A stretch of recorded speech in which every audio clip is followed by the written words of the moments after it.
Hello, thank you for joining us today as we discuss the most exciting innovations in healthcare technology and how those advances can benefit families in need. I see Americares longtime supporters are joining us today, and I just want to thank you for your continued support, which allows us to deliver critical health programming all across the world. And I know many of you are in and from California, where Americares has been very active over the past year responding to wildfires. Our mental health and preparedness experts are helping health workers and health centers build resilience during these emergencies. And I also want to welcome anyone new to Americares and thank you for joining us today. So by way of introduction, I'm just going to tell you a little bit about Americares' mission. So Americares, our mission is to save lives and improve health for people who are affected by poverty or disaster so they can reach their full potential. We believe that health is fundamental. With good health, so many things are possible. Children can attend school, people can be productive at work, families can care for one another, and build stronger communities together.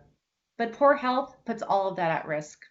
Right now, undoubtedly, the greatest health crisis of our time in the world right now is the COVID-19 pandemic. Americares has been there from the beginning on the front lines, ensuring that we can deliver critically needed personal protective equipment, training and mental health support for frontline health workers, and care for patients in clinics in the US and all around the world. But the pandemic has certainly altered completely the way Americares and other healthcare providers are using technology. It's accelerated the pace by which we are embracing technology, especially if you're operating free and charitable clinics. So, for example, in the US, about 90% of Americares free clinics have been seeing patients virtually since the pandemic, and 60% at our mobile health centers in India. Our teams connected with patients by phone, text, and most effectively, video conferencing. So if Americare's free clinics or free clinics in general can pivot to telehealth this quickly during a pandemic, imagine what the possibilities are. We also use technology to share important health messages with families, such as making sure you're wearing masks, social distancing, and hand washing. As technology advances and use expands throughout the health system, it is critical that we ensure equity, that no one is excluded. In fact, I believe we can actually expand our reach deeper into communities and be more inclusive so everybody can have access to quality healthcare. So today, we're going to hear about the latest innovations in healthcare and how companies and providers are working to improve health for everyone. Before I introduce our moderator, just want to say a huge thank you to Americares board member Fran Katsoudas and Cisco, our wonderful partner. So now I am pleased to introduce Beth Rogozinski. She's the CEO of Acoustics, and she's going to be leading our panel discussion today. Beth is an entrepreneur, a business strategy leader, and a technology professional focused on digital medicine. She's worked in hardware, software, and services, and has produced and published more than 30 games and apps, including over a dozen health and wellness products. Beth is an advisor to many startups and accelerators. She writes on digital therapeutics and technology innovations, and is a frequent speaker at technology and healthcare events like this one today. Beth, thank you so much for joining us. Thank you so much. I really appreciate being here, and many thanks to Alexandra and the team at Cisco as well. We're especially interested and excited to cover this important topic for your audiences here today, because as Christine alludes, there has never been a greater need in our world for innovation in our healthcare system. And what we're going to be speaking with you about today is what is digital medicine and digital innovation and health innovation, and how are we applying this? And I think to Christine's points that she's made, you know, how has the pandemic actually created a forward momentum for all of the work that we've done? Now, I want to start with a little bit of background on what is digital medicine before I introduce the rockstar panel that we've been able to pull together here. Digital medicine is really the application of technological advances to the practice of healthcare. Many of us have been working in this space for a number of years. I know personally I put my first health app in the iPhone App Store in 2008. when there were very few audiences, very little audience and listeners for what we were calling out for. Fast forward from that time, we've seen record amounts of money being invested into digital medicine and large scale companies really kind of taking up the mantle of going beyond the pill. And so we're really very excited about what the next stage of this revolution is going to look like. With us today, and I'm just going to make some really quick introductions, we've got a panel of experts that really represent all angles of this revolution. And I think that this is really pertinent when we're talking about innovation, because innovation is really driven by human capital. And it's when you can bring human capital from all stakeholders into the same room and having the same conversations that you can really affect change. And so, with that, I'm just pleased to be able to introduce our panelists. And then I will circle back and talk a little bit about how we're going to be rolling out with this panel so that you as our audience can get involved with us as well. So I'm going to start with Fran Katsoudas. Fran is a longtime executive, a chief people officer at Cisco. And so I'm sure Fran will be able to talk about this idea around human capital and bringing together the right teams to spur innovation and what Cisco is really doing in and of itself to actually contribute to the next momentum that's happening.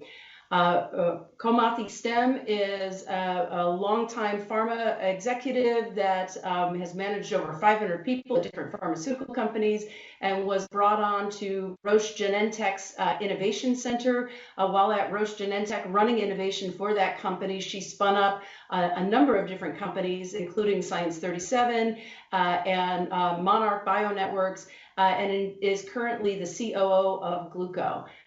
So thank you, Komathi, for being here. Dr. Rachael Callcut, we were talking about this earlier in the break. This woman just does everything.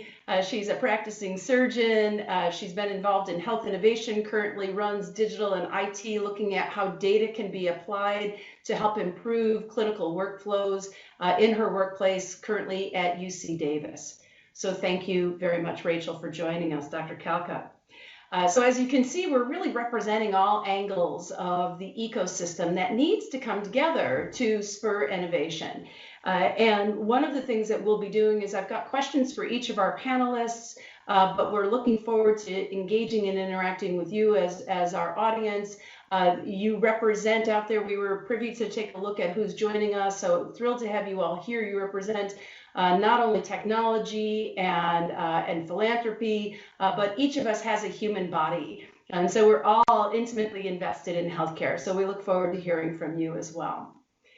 So please get your questions in, and we look forward to seeing all of those. But without further ado, I know you're here to hear from these brilliant panelists. And so I would like to start with Dr. Callcut. So Rachael, from a clinician perspective, how do you see the role of technology and innovation, integrating both into your clinical workflow, but improving outcomes for patients from a diagnostic and therapeutic perspective? And also going back to what Christine was saying, how do we look at prevention with these types of tools? Well, there's no question, as everyone knows who's participating in this, we live in a digital world. All aspects of what we do are collecting data at all times. And digital technology is really permeated into the medical field as well. If you think about the amount of non-traditional data that hasn't been used in healthcare, such as Google search engines, over 5 billion of those a year, 60,000 a second. You think about the number of YouTube videos that people view in a minute, 4 million are viewed every minute. If you think about the number of text messages that are exchanged, tweets that are out there, the amount of data that's generated outside the traditional healthcare space is really phenomenal. And we haven't really leveraged that data in a meaningful way to really impact the care of patients, but there's so much that's exchanged there that really could help us in the prevention space. Traditionally, within technology inside of the healthcare space, in a hospital or in an outpatient environment, we use technology in all aspects of what we do, especially as surgeons. But one of the things that we haven't done is link the two of those together. And I think when you talk about people who are disadvantaged in whatever way that might be. As a trauma surgeon, I see a huge number of patients who have food insecurity, housing that's not stable, difficulty accessing resources. But what they do often have actually is access to some technologies. Many of my homeless patients actually have cell phones. So why can't I figure out a way to leverage technology where I can reach them to direct food to them and geolocate them to deliver their medications if they don't pick up their medications, or text them to remind them to take their medications? All of those non-traditional ways that we could use technology, I think, will have an incredible impact. And there has been some movement in this space and some demonstration projects in it to really help those to really level the playing field as much as possible through the use of technology to really extend care outside of the hospital to those patients. That's going to be key for driving down preventable health issues. Many of our patients come very late to the hospital, and it would be really nice if we could actually leverage that technology to help them know when they need us. I couldn't agree more. And it's really interesting because, a lot of times when we would present the idea of technology in medicine. In the earliest days of digital medicine, people thought this was going to be another stratification of differentiating between the haves and the have-nots.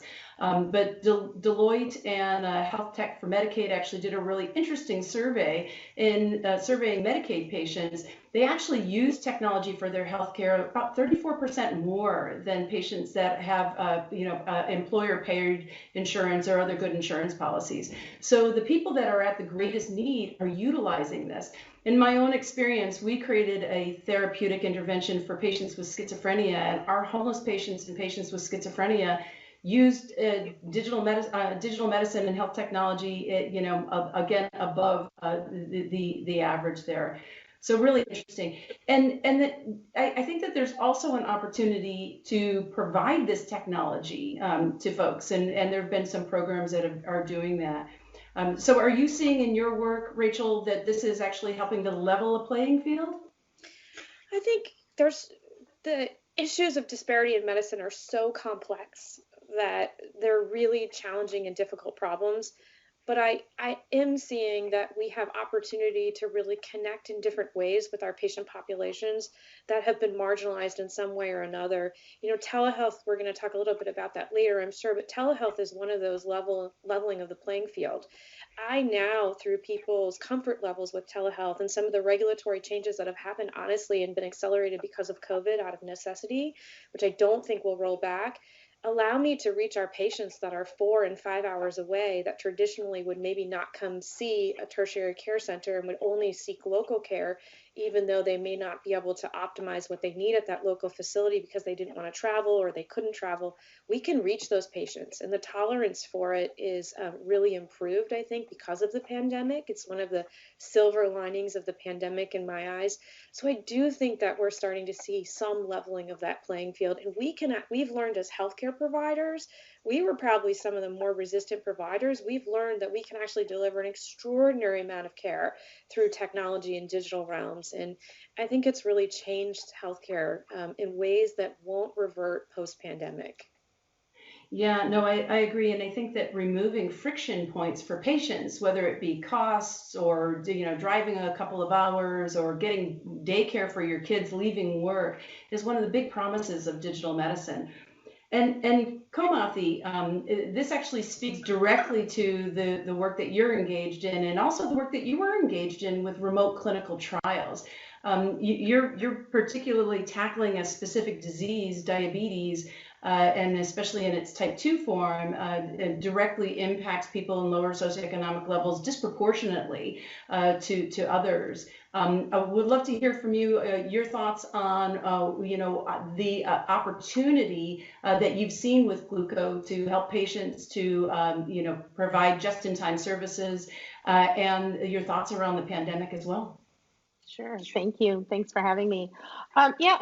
Patients with diabetes, as well as the providers that are giving care to them, they've kind of been early pioneers in using technology. We've had a lot of at-home data collection, taking their glucose at home, writing them down in a diary or a food log, writing their food. All of that they've been doing for a while, and then there's been new technologies that have helped them do that. There's been a plethora of devices for diabetes to monitor glucose, administer that in insulin, along with better digital tools for tracking activity and food intake.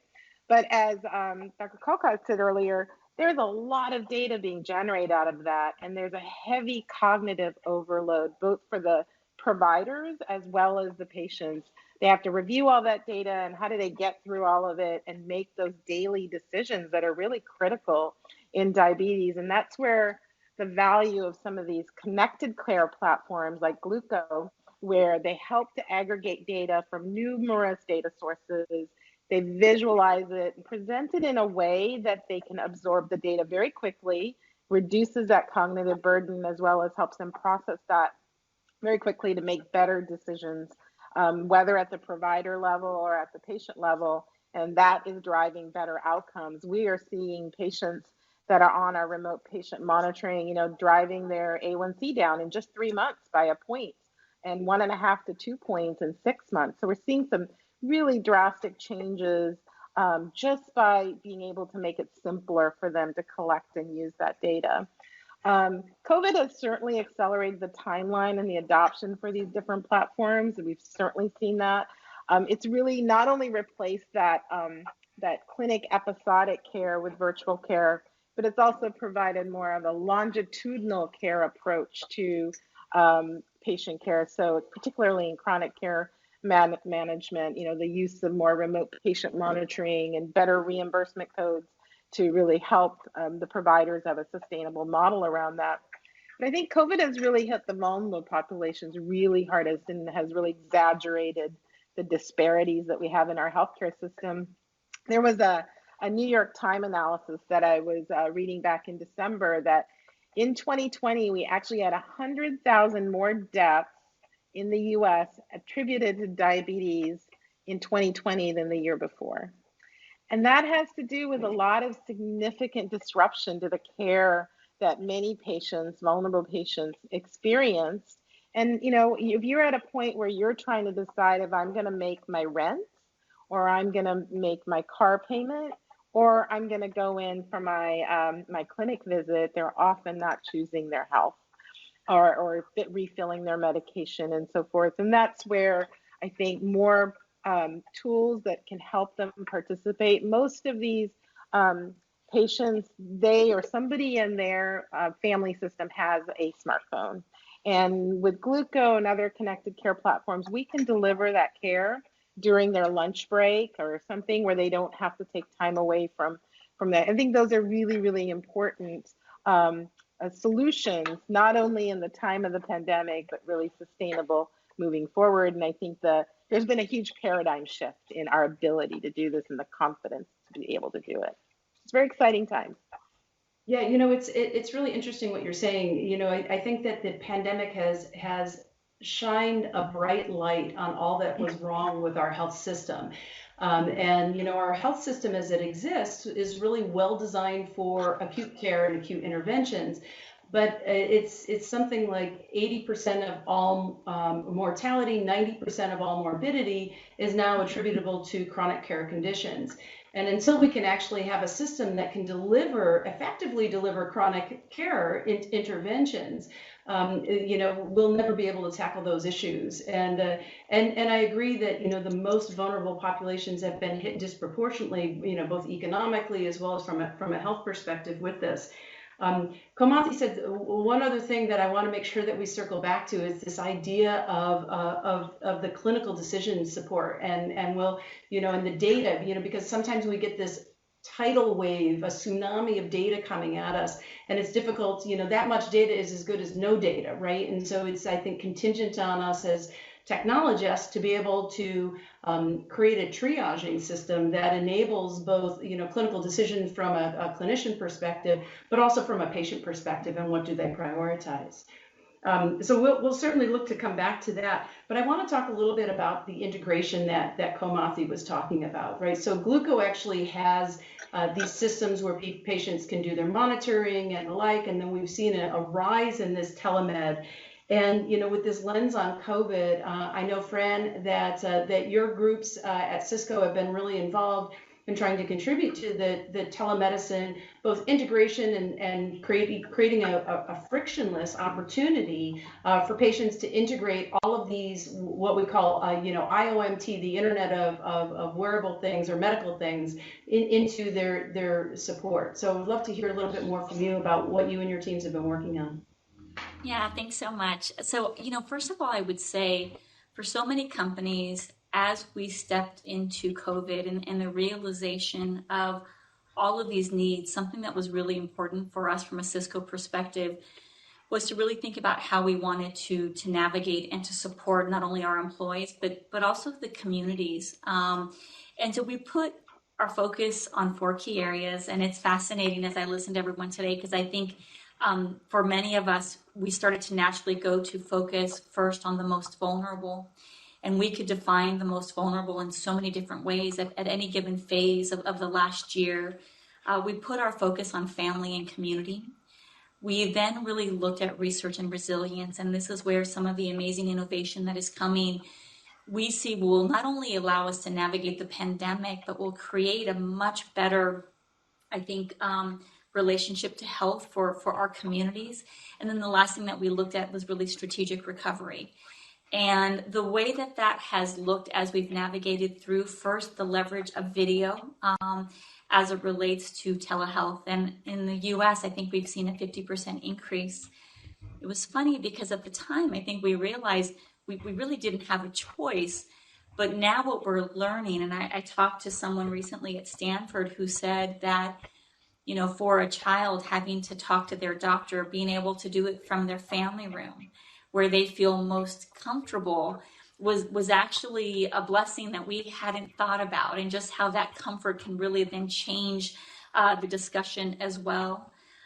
We leveraged our Cisco technology from a most vulnerable perspective to connect families to patients that they couldn't see. And it was beautiful because our employees really discovered that opportunity. What they did was they took video units that we were not using in our offices since we were working from home, and they asked us if they could ship the video products to a local hospital, which we then started to do in mass at scale. The other thing that I would say is when the pandemic first started, we were receiving notes from employees that were pretty heartbreaking. I remember this mother in Arizona, she works at Cisco, sent me a note. Her son was a nurse, or is a nurse, and she basically said, he doesn't have PPE. Like, can you help me? Can Cisco get access so we can send to my son in Arizona? And so in the first phase, helping get PPE to all of the hospitals was something that we invested in. And the reason I called that out was that Cisco didn't know how to do that. And so it was the partnership with Americares, who already had this network, that allowed us to play a big role. And I just see some really fascinating partnerships that are coming. I think we all realize we can't go it alone. And maybe just to close here on Komathi's last point, one of the other things that we did, which I think is a silver lining in some of the discussions that we're having now, is early on we brought over the medical officer from UHC to talk to our people. And he started to explain to our teams some of the challenges from a health equity perspective and some of the disparity that we were seeing in some of our communities. And this, I think, was an important conversation for us to have as 75,000 employees at Cisco around the impact that we want to have and some of what we're seeing around the globe. And so that's a little bit about how the technology is being used, but also I think some of the conversations that we want to have and hopefully play a role in really driving down some of those issues of equity as well. Yeah, thank you. A number of things that you said, I think, really lead into, the next part of what we wanted to talk about, and it's this idea of innovation. And as I was thinking about innovation last night, we hear these adages that, necessity is the mother of invention. And that, innovation, as I was saying earlier, is this idea of human capital formation. But a couple of things that you were talking about, Fran, make me think that there's an additional level that's being brought forth by the pandemic, right? It's adversity that's actually driving it and not necessity. And I think that adversity, as we were saying earlier, was actually in place before, but we didn't have our eyes open to it, and that our eyes were opening. And the other thing that I really want to touch on to bring back, because I think it's really pertinent, because we talk about this, a lot of the work that I had done was in CNS and behavioral interventions, and Komathi's company is all about behavioral intervention. It's this relationship to health. And I think that there's an opportunity by putting our health in the hands of people in their family rooms, that we change that relationship. It's no longer an ivory tower or a white-coated doctor that is the expert. I can become expert in my own health. And I think that that's a great opportunity for us to leverage the adversity that we've seen. So, around this idea of innovation, Fran, let's just circle back, and would love to hear how you and your teams are thinking about innovation in light of the adversity that we're currently facing. Yeah, it's interesting. There's a reactive and then there's the proactive. And this is why for us, one of the focus areas had to be strategic recovery, because we did want to look forward. From a reactive perspective, things that we learned were things like we can partner with hospitals. We can partner with some of our customers to get a clinic or a pop-up hospital in place in 5 days. In the past, that would not even be a consideration.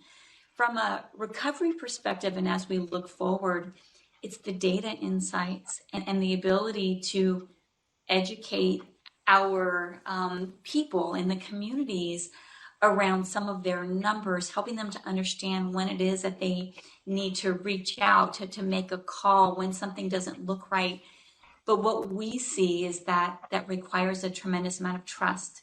And I think this element of trust is a conversation in everything that we're doing. And so do I have enough trust to share the data on my own health and my numbers? And so something that we believe is that, wow, there's a huge opportunity for us from an IoT perspective, if patients trust, for them to share their data and to have a response that's so much more customized to their needs, and to make, I think, healthcare so much smarter than it is today, just given the scale of the issues that we're dealing with. And so from a Cisco perspective, that's something that we get really excited about, and we can see how technology can make both the patient but also the healthcare provider so much more informed about what's going on.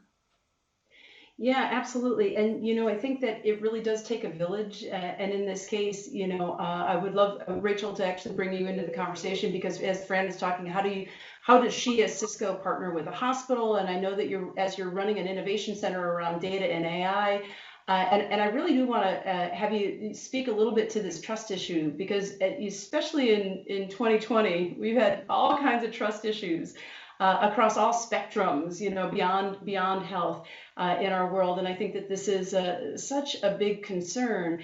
And so would love to hear your thoughts on both, how we don't go it alone, right? How do we create these partnerships, and how do we actually create an environment where where we can trust one another, but also where the patients can trust us with their most valuable and most precious resource, which is their health. Yeah, I think Fran really highlighted it in a really important way. Fundamentally, when we try to deliver healthcare to people, many of the things that lead to disparities in healthcare fundamentally get broken down to that trust component. Do people trust the provider? Do they trust the system? Have they been disenfranchised in some way in the past? Do they feel like they don't connect with those providers? And so for me as a surgeon, I take care of the sickest of the sick patients who come to the hospital. In my particular area of surgery, we take care of the people who are victims of crime. We take care of people who are sick from medical conditions, people who experience disasters, etc. And we have been involved pretty heavily with the COVID patients. And one of the things that you see through this pandemic is I think we have exposed the component of trust that we always knew, but really wasn't well publicized. And what I mean by that is that how do I convince people to take a vaccine? I believe in the science. I think the vaccine is a perfect example of that. but there's so much mistrust across many different communities. And thinking about how you build that trust through the use of technology, I think is a really important space that will carry over post-pandemic to other aspects of how we provide care. When I see someone come in, and they need something emergently from me, I have a very short window of time to be able to establish that trust for them to allow me to take them to the operating room and try to save their life. I have to figure out a way to do that. And when I reflect on how I do it and how I establish that trust with those patients, those are incredibly powerful interactions. And I think technology empowers our patients to really take control of their own healthcare and be a partner in healthcare if leveraged the right way. And that comes through education, access, exposure, and all of those things are going to be really important for us as we go forward when we address this.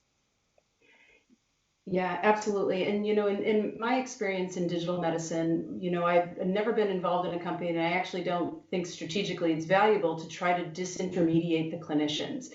I think that there's got to be this trusting bridge, and that people don't see that this health intervention, this digital medicine, is replacing their time with their clinicians. It should be enhancing it. And I think that that's really the value of what we can bring to bear. And so, this isn't a second-class medicine that we're providing. It's actually an enhanced medicine. And I think that with, the pandemic is now making this the only medicine that all of us can get, it's really erased a little bit of that potential stigma around it. And oh, go ahead, Rachael. I was just going to also add on the partnership side. I think part of what has also helped people understand the trust is that none of what we've been capable of doing in the last year of this pandemic would have been possible in silos and without these broad-reaching relationships across pharma, across technology companies like Cisco, and with healthcare centers. We would not have been able to continue to deliver the level of care that we have been able to across the country without those partnerships. And I think underlying that has really developed a comfort of both the public and healthcare centers about the power of what those types of partnerships offer. And I think what we've shown is that we can really accelerate healthcare and accelerate the dissemination of advances, whether it's new therapeutics or whether it's technology to reach people through those partnerships. And what I'm hoping is that the comfort level with those types of partnerships continues to grow as a result of what has naturally occurred over the course of the last year. Yeah, absolutely. And, and I think that what we've seen is there is a greater, across the board, a greater interest from patients, from providers and provider networks, and of course, the technology companies. And it is a spectrum of everything that we provide, and then how do we enable and empower these patients to be really active, and Komathi, we've talked a long time about like patient-centric and looking at the inflection points that are actually going to motivate and engage the patients.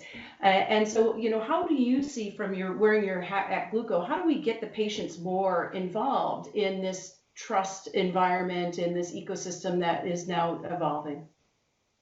Yeah, I think trust is a really important component. And at Glooko, we still really believe the patient-doctor relationship is a really important lever that we can continue to use.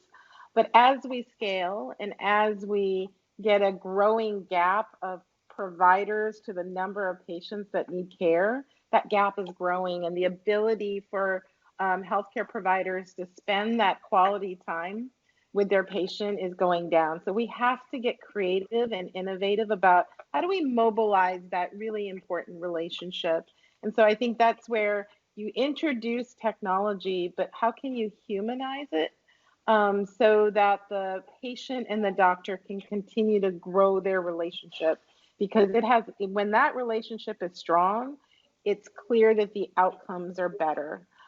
So we know that. So how do we do some of those things? And in Glooko, we're very, very, very focused on that patient-doctor relationship and how can we connect them? And that's where data sharing becomes really important. As you know, Beth, I've also been in the clinical research space for many years. And clinical trials for many, many years there was not a lot of trust around participating in a trial.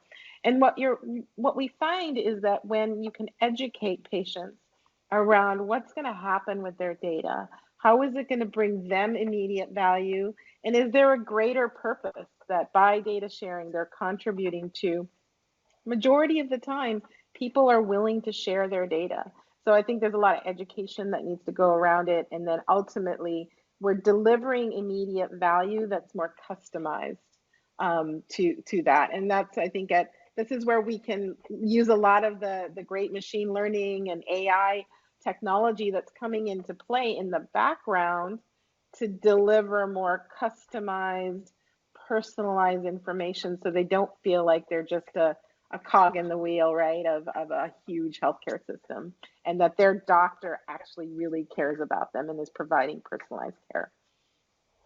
Yeah, absolutely. Thank you for that. And just, I would love to actually, circle back to something that we were talking earlier before we talk about, novel health innovations.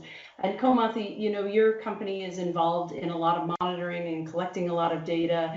And Rachael was saying earlier about, and we've talked a little bit about triaging that data for meaningful insights, right? Actionable insights. One of the things we look at.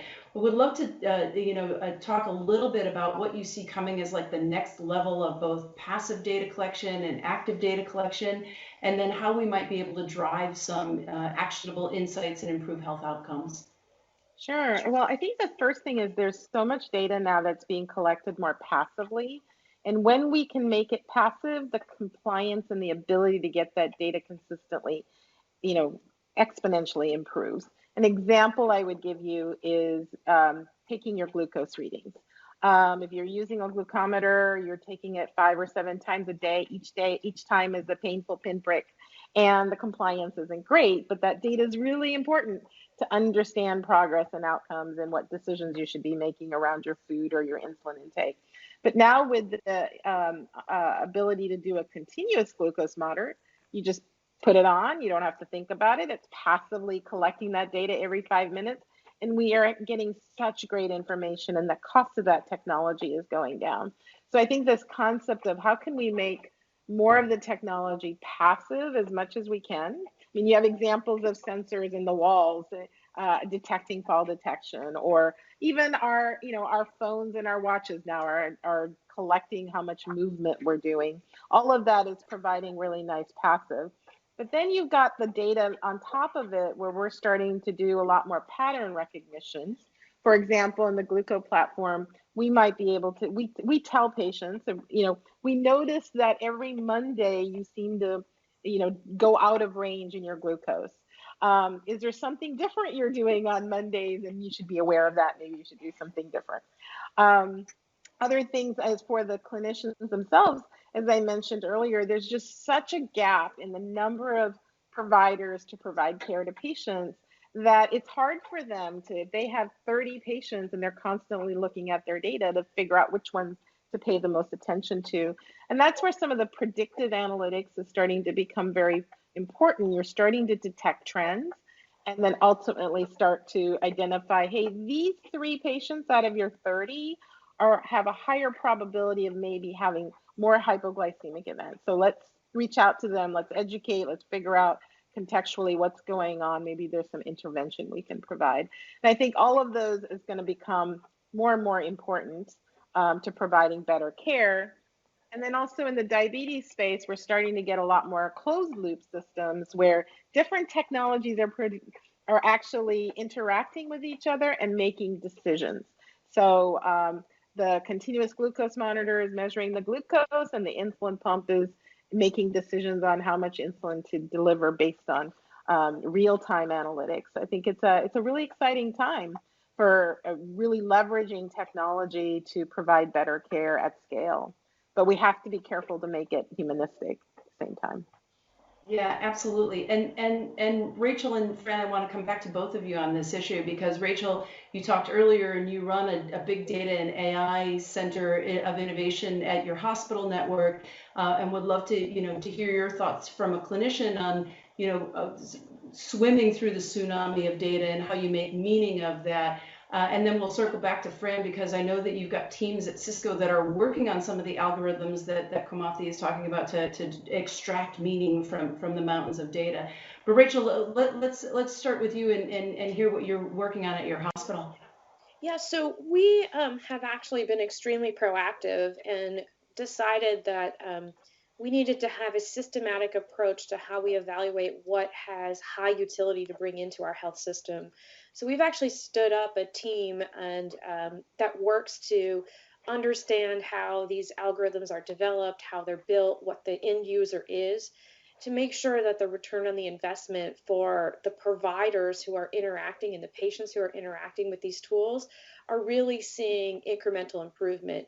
It's important, I think, as we get more and more of these, that people will become very quickly dismayed, disenfranchised with them if they have to continue to use them and they don't see benefit from them. So we've taken a really proactive approach about making sure we're choosing the high value targets and making sure that those that are introduced to the system are done so in a very responsible way, and we monitor them, and we have an active monitoring program to decide what we're going to turn on and what we're going to turn off. Not every great idea will have the end result that we all hoped for.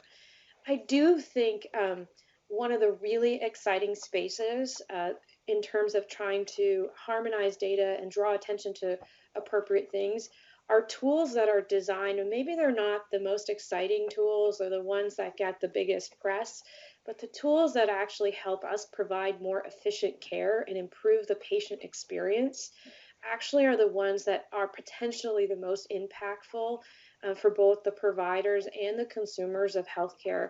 And what I mean by that is, and it goes back to that really important doctor-patient relationship, if you can develop efficiency tools that help to draw my attention to certain elements, I can spend those other pieces of time that I would have spent trying to assimilate all that information on actually interacting directly with my patient.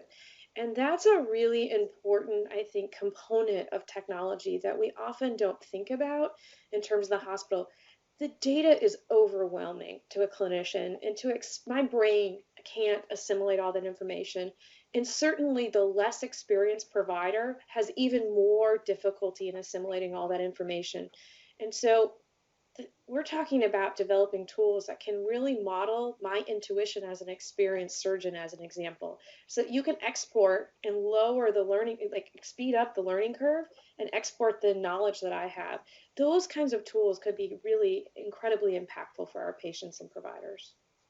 Yeah, absolutely, absolutely. And Fran, I would love to have you comment and speak to how, as a technology leader, your company is providing tools for folks like Rachael so that it can free her up. And as Komathi said, put the patient in the center. And I think that by freeing up these clinicians, we actually go back to enhancing that trust that we were talking about, right? So Fran, turning it over. Yeah, so it's so interesting because I think there's a few different ways. And I'll give you an example first that's something that we do with our own employees, and then I'll bridge kind of to the health element of it.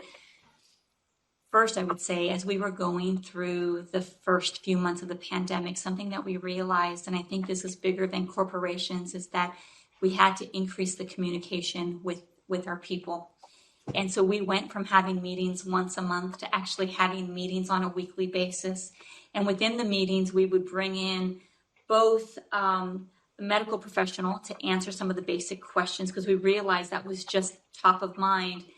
We also brought in a mental health practitioner as well. And it was our way of signaling that this is incredibly important.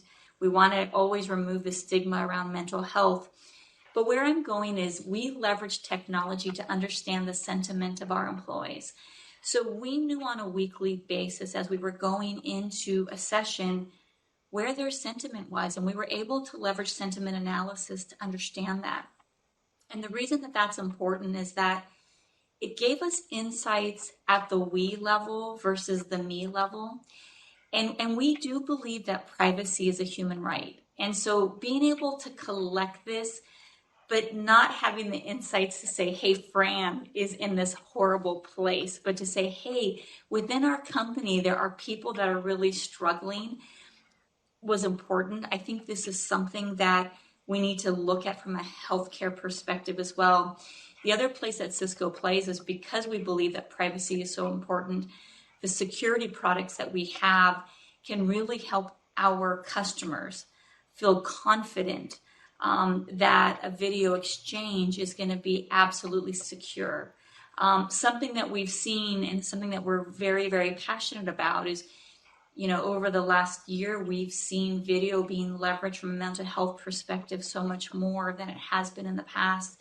People have to feel like that's secure. And so that's another way that we play in leveraging and supporting how technology is used in this space.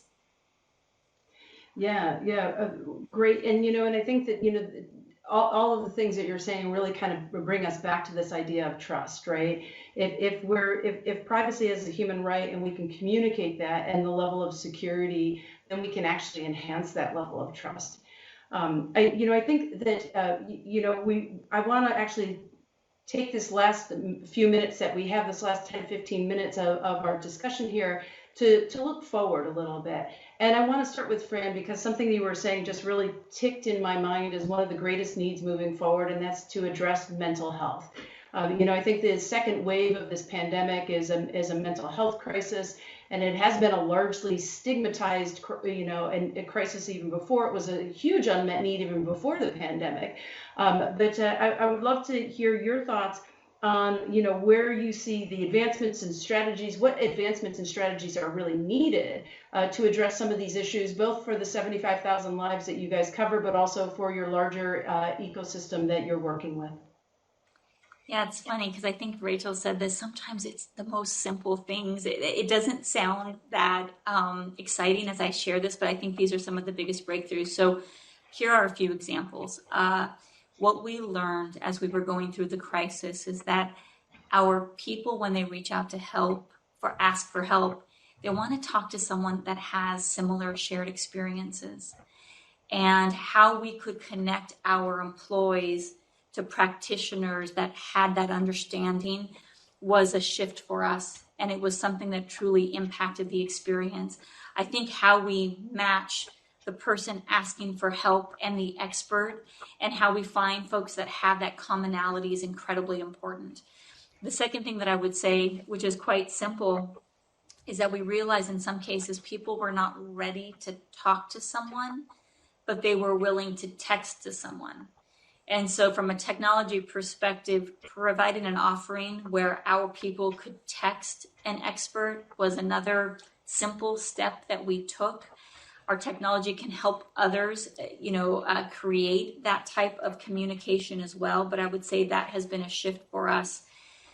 And then the most simple thing of all is talking about mental health as frequently as we can, having the mental health practitioner with us on a weekly basis and now monthly basis, I think is a way to really break down that stigma as well.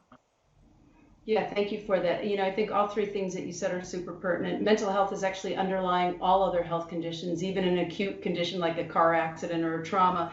But the right tool for the right time, I think, is critical, and the peer-to-peer. And Komathi, I know that with Glooko, but also with your prior companies, Science 37 and Monarch especially, you were looking at leveraging peer-to-peer and right tool. But I would love to hear your thoughts on what advancements and strategies you think are necessary.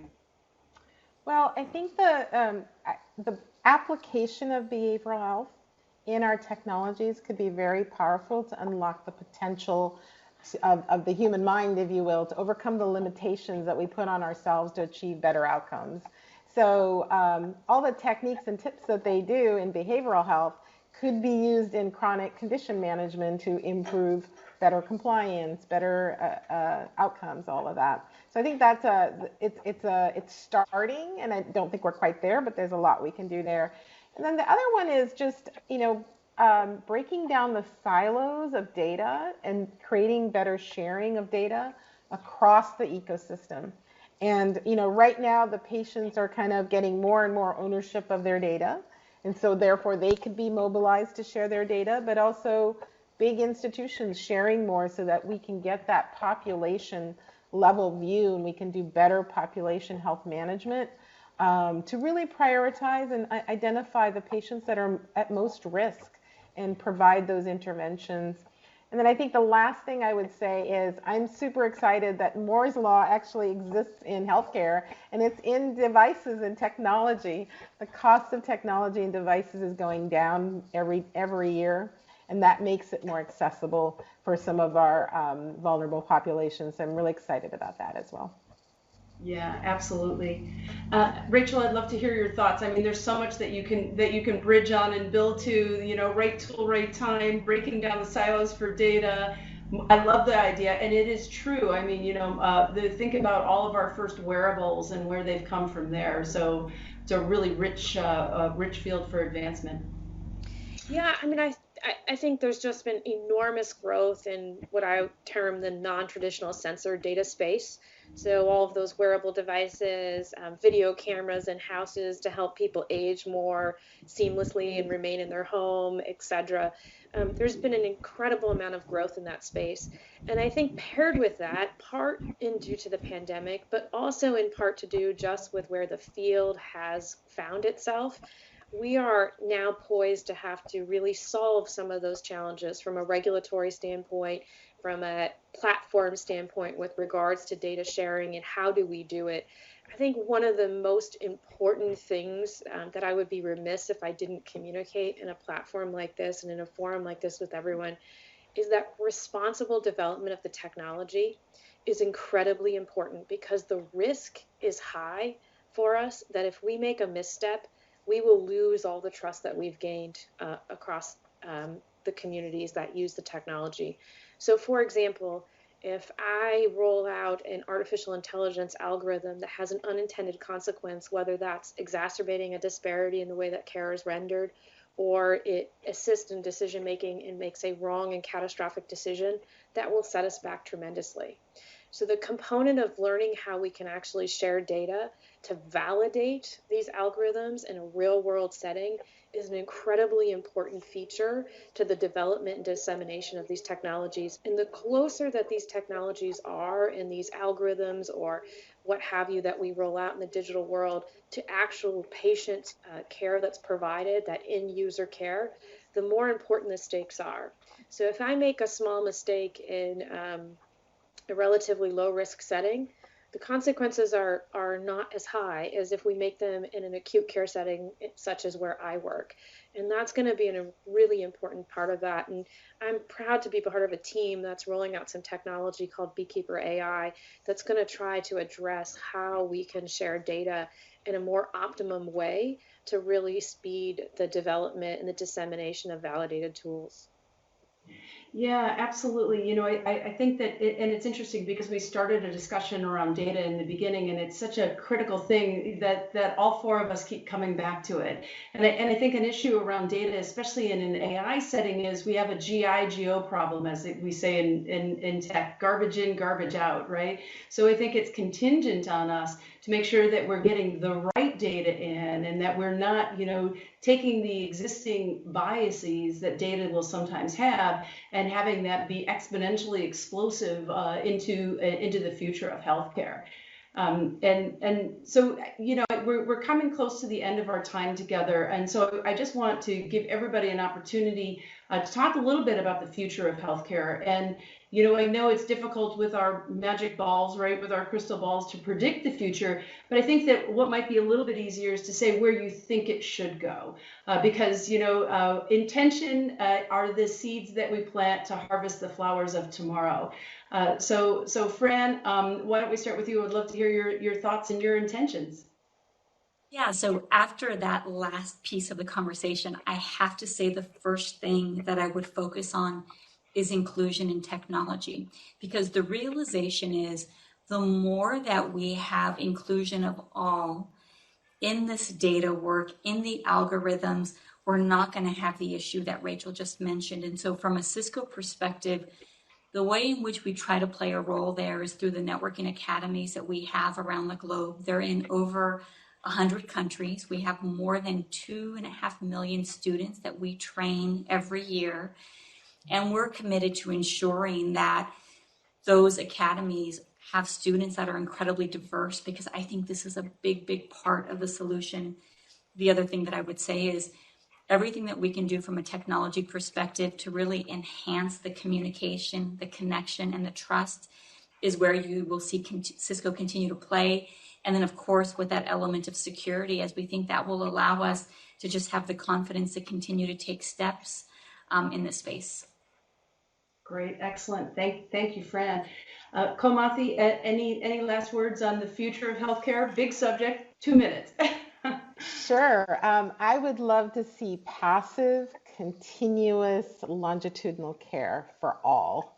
And I think we have all the ingredients to make that happen. So I'm excited about that future.